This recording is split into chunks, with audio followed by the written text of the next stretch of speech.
2 வீக்ஸ்க்கு முன்னாடி கோயம்புத்தூர் போனபோது Zudio எடுத்த மினி விளாக் தான் இது. இப்ப எனக்கு தெரிஞ்சு தீபாவளி கலெக்ஷன்ஸுமே வச்சிருப்பாங்கன்னு நெனைக்கிறேன். இப்ப பெருசா போறக்கு டைம் வந்துட்டு கிடைக்கல. எப்போ Zudio போனாலும் சரி, ஸ்லிப்பர்ஸ் அண்ட் இந்த மாரி டீ ஷர்ட்ஸ், அதுக்கப்புறம் பேண்ட்ஸ் எல்லாமே பார்த்துட்டு வருவேன். கொஞ்ச நாளாவே என்னவோ கன்டினியூஸா சாரி போடுற மாரியே இருக்கு. அந்த மாடர்ன் சைடவே வந்து மறந்தாச்சு.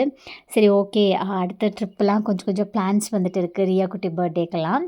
அதுக்காக பார்த்துட்டிங்கன்னா, கொஞ்சம் ட்ரெஸ் தான் வந்துட்டு அன்னைக்கு ஷாப் பண்ணலான்னு சொல்லி ட்ரையல் பார்த்துருந்தேன். ஷாப்பிங் முடிச்சதுக்கப்புறம் சாந்தி கேஸ் தான் போனோம் சாப்பிடலான்னு சொல்லிட்டு. பட் பெரிய கியூ நின்னுட்டு இருந்தது. குட்டி தம்பிய வச்சுட்டு கண்டிப்பா சாப்பிட முடியாதுன்னு சொல்லிட்டு, அங்க ஃபேமஸா இருக்கக்கூடிய அந்த கோதுமையில செஞ்ச தேங்காய் பன், அதுக்கப்புறம் க்ரீம் பன்லாம் வாங்குனோம். டேஸ்ட் ரொம்ப சூப்பரா இருந்துச்சு. அங்க ஆல்ரெடி சாப்பிட்டுமே இருக்கோம். ரொம்பவே விலை கம்மியா வந்துட்டு குடுப்பாங்க. அதேமாரி ஸ்கேனுக்கு லைக் மெடிக்கல் ரிலேட்டடா பெட்ரோல் கூட அங்க வந்து விலை கம்மி தான். இது வந்து ஒரு சோஷியல் சர்வீஸா வந்து பண்ணிட்டுருக்காங்க. ஸோ அங்கேயும் முடிச்சுட்டு வீட்டுக்கு வந்தாச்சு. இன்னைக்கு பார்த்துட்டிங்கன்னா, நம்ம ரியா பொட்டிக்ல நான் விநாயகர் சதுர்த்திக்கு கட்டியிருந்த அந்த சாரிய தான் வந்து ரீஸ்டாக் எடுத்துட்டு வந்திருக்கேன். தீபாவளி கலெக்ஷன்ஸ்ல. உங்களுக்கு வேணும் அப்படின்னா ஸ்க்ரீன்ஷாட் எடுத்துட்டு வாட்ஸ்அப் பண்ணுங்க.